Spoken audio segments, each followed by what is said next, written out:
Hello and welcome back to GPSC learning. विद्यार्थी मित्रों, આજે આપણે આ લેક્ચરમાં આઈસમેજી કરંટ અફેરના વીક 37 એટલે કે તારીખ 6/9/2020 થી 12/9/2020 સુધીના એમસીક્યુ ક્વિઝને જોવાના છીએ। આ ઉપરાંત તમે હજુ સુધી અમારી ચેનલ પર ICE miracle volume 10 exclusive for GPSC જોયું ના હોય તો તે પણ અમે અપલોડ કરી દીધું છે। તમે આઈ બટન ઉપર ક્લિક કરીને તેને જોઈ શકો છો। So without a further ado, let's start the video.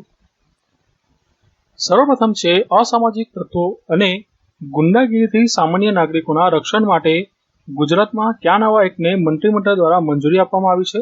Right answer આવશે વિકલ્પ પ્રથમ, Gujarat Goonda and anti social activities prevention act 2020, બરાબર છે। સેકન્ડ છે the Gujarat Goonda and anti social activities prevention act 2020 માં કરવામાં આવેલી જોગવાઈઓના સંદર્ભમાં નીચેનામાંથી ક્યુ અથવા કયા વિધાનો સાચા છે? તો રાઈટ આન્સર આપેલું છે અહીં વિકલ્પ સી, એટલે કે 1, 3 અને 4 યોગ્ય છે। 1, 3 અને 4 ને આપણે વાંચી લઈએ। તો પ્રથમ છે અપરાધીને ઝડપથી સજા મળે તે માટે વિશેષ કોર્ટની રચના કરવામાં આવશે। થર્ડ છે કે સાક્ષીઓને પૂરતું રક્ષણ આપી તેમના નામ સરનામા ગુપ્ત રાખવામાં આવશે। અને ચોથું છે કે ગુનો નોંધતા અગાઉ સંબંધિત રેન્જ આઈજી અથવા પોલીસ કમિશનરની પૂર્વ મંજૂરી લેવાની રહેશે। આગળ વધીએ। The Gujarat Goonda and anti social activities prevention act 2020 માં કરવામાં આવેલી જોગવાઈ અનુસાર ગુંડા તત્વો દ્વારા મેળવવામાં આવેલી મિલકત કોના દ્વારા ટાંચમાં લઈ શકાશે? તો કે વિકલ્પ ડી, જિલ્લા મેજિસ્ટ્રેટ। આગળ છે કે the Gujarat Goonda and anti social activity prevention act 2020 માં ગુનેગારો માટે કઈ સજાની જોગવાઈ કરવામાં આવી છે? રાઈટ આન્સરની વાત કરીએ તો વિકલ્પ સી, 7 થી 10 વર્ષ સુધીની કેદ અને ₹50,000નો દંડ। કોઈ સરકારી કર્મચારી કે રાજ્ય સેવક દ્વારા ગુંડા તત્વોની મદદ કરવામાં આવે તો the Gujarat Goonda and anti social activities prevention act 2020 અંતર્ગત તેમના માટે કઈ સજાની જોગવાઈ કરવામાં આવી છે? તો કે વિકલ્પ ડી, 3 થી 10 વર્ષ સુધીની કેદ અને દંડ। The Gujarat Goonda and anti social activity prevention bill 2020 Gujarat વિધાનસભામાં કોણે રજૂ કર્યું હતું? તો કે વિકલ્પ સી, પ્રદીપસિંહ જાડેજા સાહેબ દ્વારા। 2 સપ્ટેમ્બર 2020ના રોજ ભારતમાં કેન્દ્ર સરકારે પબજી સહિત કેટલી મોબાઈલ એપ પર પ્રતિબંધ મૂક્યા છે? તો કે વિકલ્પ સી, 18 જેટલી। આગળ છે વાદળી આકાશ માટે આંતરરાષ્ટ્રીય સ્વચ્છ વાયુ દિવસ તરીકે કયો દિવસ ઉજવાય છે? તો કે વિકલ્પ બીજું, 7 સપ્ટેમ્બર। વર્ષ 2020માં કેટલામાં વાદળી આકાશ માટે આંતરરાષ્ટ્રીય સ્વચ્છ વાયુ દિવસની ઉજવણી કરવામાં આવી છે? તો કે વિકલ્પ પ્રથમ જ આવશે। વર્ષ 2020માં ઉજવાયેલા પ્રથમ વાદળી પ્રકાશ માટે આંતરરાષ્ટ્રીય સ્વચ્છ વાયુ દિવસની થીમ શું છે? તો કે વિકલ્પ ડી, બધા માટે સ્વચ્છ હવા। તાજેતરમાં પ્રસિદ્ધ થયેલા ગ્લોબલ ઇનોવેશન ઇન્ડેક્સ 2020માં કુલ 131 દેશોમાં ભારત કયા ક્રમે છે? તો કે વિકલ્પ સી, 48મા ક્રમે। વર્ષ 2019માં પ્રસિદ્ધ થયેલા ગ્લોબલ ઇનોવેશન ઇન્ડેક્સ 2020માં ભારત કયા ક્રમે રહ્યું હતું? તો કે વિકલ્પ પ્રથમ 52માં। અને 2020 નહીં આવે, 2019 આવશે, બરાબર। આગળ વધીએ તો ગ્લોબલ ઇનોવેશન ઇન્ડેક્સ 2020માં પ્રથમ ક્રમે કયો દેશ છે? તો કે વિકલ્પ C, Switzerland. Global innovation index 2020માં અંતિમ એટલે 131મા ક્રમે કયો દેશ છે? તો કે વિકલ્પ D, Yemen. Jammu and Kashmir official languages bill 2020 અંતર્ગત કુલ કેટલી ભાષાઓને જમ્મુ કાશ્મીરની સત્તાવાર ભાષા તરીકે માન્યતા આપવામાં આવી છે? તો વિકલ્પ C, 5। Jammu and Kashmir official languages bill 2020 અંતર્ગત કઈ 5 ભાષાઓને જમ્મુ કાશ્મીરની સત્તાવાર ભાષા તરીકે માન્યતા આપવામાં આવી છે? તો વિકલ્પ સી આવશે, અંગ્રેજી, હિન્દી, ઉર્દુ, કાશ્મીરી અને ડોંગરી, બરાબર। અંગ્રેજી, હિન્દી અને ઉર્દુ બરાબર છે, પ્લસમાં કાશ્મીરી અને ડોંગરી, બરાબર। ડોંગરી વધારે ભૂલાઈ જાય છે એટલે તમે ડોંગરી યાદ રાખજો। આગળ વધીએ। Jammu and Kashmir official language bill 2020માં કુલ 5 ભાષાઓને જમ્મુ કાશ્મીરની સત્તાવાર ભાષા તરીકે માન્યતા આપવામાં આવી છે। આ અગાઉ જમ્મુ કાશ્મીરની સરકારી ભાષા તરીકે કઈ ભાષાને માન્યતા આપવામાં આવી હતી? તો કે વિકલ્પ ડી, અંગ્રેજી અને ઉર્દુ। જમ્મુ કાશ્મીરમાં સૌથી વધુ કઈ ભાષા બોલાય છે? તો કે વિકલ્પ પ્રથમ, કાશ્મીરી ભાષા જમ્મુ કાશ્મીરમાં સૌથી વધુ બોલાય છે। આગળ વધીએ તો વિશ્વ સાક્ષરતા દિવસ તરીકે કયો દિવસ ઉજવાય છે? તો કે વિકલ્પ સી, 8 સપ્ટેમ્બરના રોજ. વિશ્વ ભૌતિક ચિકિત્સા દિવસ અથવા તો વર્લ્ડ ફિઝિકલ થેરાપી ડે તરીકે કયો દિવસ ઉજવાય છે? તો કે વિકલ્પ સી 8 સપ્ટેમ્બર. ગુજરાત રાજ્ય માનવ અધિકાર આયોગના નવા અધ્યક્ષ તરીકે કોની નિમણૂક કરવામાં આવી છે? તો કે વિકલ્પ પ્રથમ જસ્ટિસ રવિકુમાર ત્રિપાઠીની. ગુજરાત રાજ્ય માનવ અધિકાર આયોગના નવા અધ્યક્ષ તરીકે જસ્ટિસ રવિકુમાર ત્રિપાઠીની કોના સ્થાને નિમણૂક કરવામાં આવી છે? તો કે વિકલ્પ સી અભિલાષા કુમારી. ગુજરાત રાજ્ય માનવ અધિકાર આયોગના નવા અધ્યક્ષ તરીકે શ્રી રવિકુમાર ત્રિપાઠીની કેટલા વર્ષ માટે નિમણૂક કરવામાં આવી? તો કે વિકલ્પ બી 3 વર્ષ. બિઝનેસ રિફોર્મ એક્શન પ્લાન એટલે BRAP રેન્કિંગ 2019 અથવા તો ease of doing business ranking 2019 માં ભારતનું કયું રાજ્ય પ્રથમ ક્રમે છે? તો કે વિકલ્પ D Andhra Pradesh. Business reform action plan ranking 2019 અથવા તો ease of doing business ranking 2019 માં ભારતમાં કુલ કેટલા રાજ્ય તથા કેન્દ્ર શાસિત પ્રદેશ અંતિમ 29માં ક્રમે છે? તો કે વિકલ્પ C 8. Business reform action plan ranking 2019 અથવા તો ease of doing business ranking 2019 માં ગુજરાત કયા ક્રમે રહ્યું? તો કે 10મા. વિકલ્પ સી. તાજેતરમાં ભારતમાં કોના દ્વારા business reform action plan ranking 2019 જાહેર કરવામાં આવ્યું? તો કે વિકલ્પ બી નિર્મલા સીતારમણ. કોણ છે? તો કે ફાઇનાન્સ મિનિસ્ટર. આગળ વધીએ તો યુનાઇટેડ નેશન દ્વારા હુમલાથી શિક્ષણના રક્ષણ માટેના આંતરરાષ્ટ્રીય દિવસ તરીકે કયો દિવસ ઉજવાયો છે? તો રાઈટ આન્સર આવશે વિકલ્પ સી 9 સપ્ટેમ્બર. સપ્ટેમ્બર 2020 દરમિયાન ભારતના કયા રાજ્યમાંથી લૂઝ મીઠાના હેરફેર માટેની ભારતની પ્રથમ ટ્રેન રવાના થઈ? તો કે વિકલ્પ બી ગુજરાત. સપ્ટેમ્બર 2020 દરમિયાન ભારતમાં ગુજરાતના કયા સ્ટેશનથી લૂઝ મીઠાના હેરફેર માટેની ભારતની પ્રથમ ટ્રેન રવાના થઈ હતી? તો કે વિકલ્પ સી વાવણિયા મોરબી.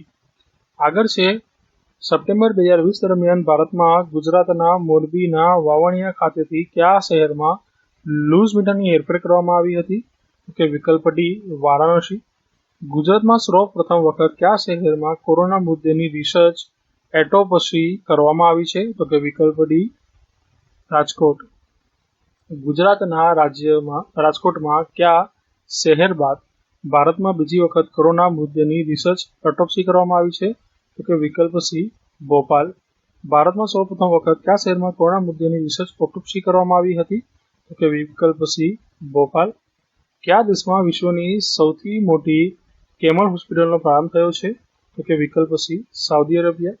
સાઉદી અરેબિયાના અલ કાસિમ પ્રાંતના કયા પાટનગરમાં ઊંટોની સારવાર માટેની વિશ્વની સૌથી મોટી હોસ્પિટલનો પ્રારંભ થયો છે? તો કે વિકલ્પ સી બુરૈદા. સાઉદી અરેબિયાના બુરૈદા ખાતે વિશ્વની સૌથી મોટી કેમલ હોસ્પિટલનો પ્રારંભ થયો છે. આ હોસ્પિટલનું નામ શું છે? તો કે વિકલ્પ ડી ધ સલામ વેટરનરી હોસ્પિટલ. આગળ વધીએ તો વિશ્વ આત્મહત્યા નિવારણ દિવસ તરીકે કયો દિવસ ઉજવાય છે? તો કે વિકલ્પ સી 10 સપ્ટેમ્બર. નવી રાષ્ટ્રીય શિક્ષણ નીતિ 2020ના અમલ માટે રોડમેપ તૈયાર કરવા ગુજરાતમાં કેટલા સભ્યોની એક ટાસ્ક ફોર્સની રચના કરવામાં આવી છે? તો કે વિકલ્પ બી 15. નવી રાષ્ટ્રીય શિક્ષણ નીતિ 2020ના અમલ માટે રોડમેપ તૈયાર કરવા ગુજરાતમાં કોની અધ્યક્ષતામાં 15 સભ્યોની એક ટાસ્ક ફોર્સની રચના કરવામાં આવી છે? તો કે વિકલ્પ બી ભૂપેન્દ્રસિંહ ચુડાસમા. આગળ વધીએ ભારત સરકારની નવી શિક્ષણ નીતિ 2020નો સ્થાનિક ભાષામાં રૂપાંતર કરનાર ભારતનું પ્રથમ રાજ્ય કયું છે? તો કે વિકલ્પ સી ગુજરાત. ગુજરાતની કઈ સંસ્થા દ્વારા ભારતની નવી શિક્ષણ નીતિ 2020નું ગુજરાતી ભાષામાં ભાષાંતર કરવામાં આવ્યું છે? તો કે વિકલ્પ ડી IITE ગાંધીનગર. ભારતીય બંધારણના રક્ષક તરીકે પ્રસિદ્ધ સંત શ્રી કેશવાનંદ ભારતીજીના ભારતના કયા રાજ્યમાં આવેલા એક મઠમાં નિધન થયું છે? તો કે વિકલ્પ પ્રથમ કેરળ. ભારતીય બંધારણના રક્ષક તરીકે પ્રસિદ્ધ સંત શ્રી કેશવાનંદ ભારતીજીનું તાજેતરમાં નિધન થયું છે. તેઓ કેરળના કયા પ્રસિદ્ધ મઠના વડા હતા? તો કે વિકલ્પ ડી ઇડનીર મઠ. ભારતીય બંધારણના રક્ષક તરીકે પ્રસિદ્ધ સંત શ્રી કેશવાનંદ ભારતીજીનું તાજેતરમાં નિધન થયું છે. તેઓ કેરળના કયા જિલ્લામાં આવેલા ઇડનર મઠના વડા હતા? તો કે વિકલ્પ બી કાસરગોડ. ભારતીય સુપ્રીમ કોર્ટ દ્વારા કયા કેસમાં ભારતીય બંધારણના મૂળભૂત માળખાનો સિદ્ધાંત આપવામાં આવ્યો હતો? રાઈટ આન્સર આવશે વિકલ્પ ડી કેશવાનંદ ભારતી વિરુદ્ધ કેરળ સ્ટેટ. ભારતના ઐતિહાસિક કેશવાનંદ ભારતી વિરુદ્ધ કેરળ સ્ટેટના કેસના સંદર્ભમાં નીચેનામાંથી કયું અથવા કયા વિધાનો સાચા છે? રાઈટ આન્સરની વાત કરી લઈએ. પ્રથમ આવશે ફક્ત 1 અને 2 બંને. તો પ્રથમ છે આ કેસની સુનાવણી માટે સુપ્રીમ કોર્ટની અત્યાર સુધીની સૌથી મોટી 13 ન્યાયાધીશોની બેન્ચની રચના કરવામાં આવી હતી. અને બીજું છે કે આ કેસની સુનાવણી માટે સુપ્રીમ કોર્ટના ચીફ જસ્ટિસ SM સિકરી અથવા તો સર્વમિત્ર સિકરીની અધ્યક્ષતામાં ન્યાયાધીશની બેન્ચની રચના કરવામાં આવી હતી. આગળ વધીએ તો સપ્ટેમ્બર 2020 દરમિયાન ગુજરાતના મુખ્યમંત્રી શ્રી વિજયભાઈ રૂપાણીએ ગુજરાતના ગાંધીનગર ખાતેથી ગુજરાતના કેટલા જિલ્લાઓમાં COVID-19 વિજય રથનો ઈ-ફ્લેગથી લીલી ઝંડી આપીને શુભારંભ કરાવ્યો હતો? તો કે વિકલ્પ બી 5. સપ્ટેમ્બર 2020 દરમિયાન ગુજરાતના મુખ્યમંત્રી શ્રી વિજયભાઈ રૂપાણીએ ગાંધીનગરના ખાતેથી ગુજરાતના કયા 5 જિલ્લાઓમાં COVID-19 વિજય રથનો ઈ-ફ્લેગથી લીલી ઝંડી આપીને શુભારંભ કરાવ્યો હતો? તો કે વિકલ્પ ડી અમદાવાદ, સુરત, બનાસકાંઠા, જૂનાગઢ અને કચ્છ. ગુજરાતમાં કયા ધ્યેય મંત્ર સાથે COVID-19 વિજય રથનો પ્રારંભ કરવામાં આવ્યો હતો? રાઈટ આન્સર આવશે વિકલ્પ પ્રથમ 1 અને 2. એક શું છે તો કે સાવચેતીને સંઘ જીતીશું જંગ, અને સેકન્ડ છે સરકારને સંઘ જીતીશું જંગ. આગળ વધીએ, ગુજરાતમાં કોના પ્રયાસોથી COVID-19 વિજય રથનો પ્રારંભ કરવામાં આવ્યો હતો? તો કે વિકલ્પ ડી ઉપરોક્ત ત્રણેય હતો. કોણ કોણ છે? ગુજરાત યુનિવર્સિટી છે, PIB છે અને યુનિસેફ છે. ગુજરાતના કયા ઉદ્યોગને ગેસ બિલમાં 16% રાહત આપવાનો ગુજરાત સરકારે નિર્ણય કર્યો છે? તો કે વિકલ્પ ડી સિરામિક. ગુજરાતના સિરામિક ઉદ્યોગને ગેસ બિલમાં કેટલા ટકાની રાહત આપતો ગુજરાત સરકારે નિર્ણય કર્યો છે? તો કે વિકલ્પ ડી 16%. વર્ષ 2020માં કયા વીકમાં ભારતનું વિદેશી હુંડિયામણ રેકોર્ડ 534.56 અથવા તો $534.56 બિલિયન સપાટીએ પહોંચી ગયું હતું?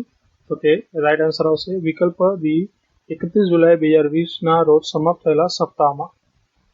31 જુલાઈ 2020ના રોજ સમાપ્ત થયેલા સપ્તાહમાં ભારતનું વિદેશી હુંડિયામણ રેકોર્ડ કેટલા બિલિયન ડોલરની સપાટીએ પહોંચ્યું હતું? તો કે વિકલ્પ બીજું 534.56.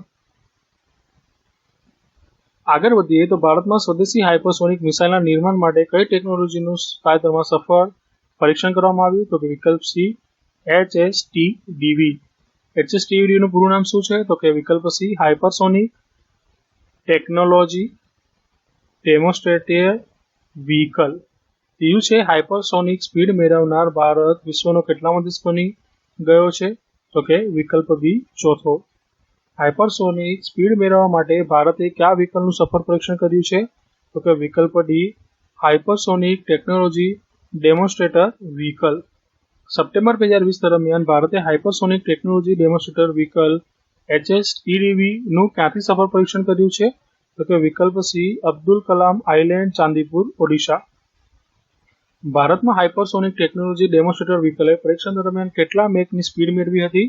તો કે વિકલ્પ સી 6. આગળ વધીએ તો ભારતમાં હાઇપરસોનિક ટેકનોલોજી ડેમોન્સ્ટ્રેટર વ્હીકલના પરીક્ષણ માટે કઈ મિસાઇલના બુસ્ટર એટલે કે ખોખાનો ઉપયોગ કરવામાં આવ્યો?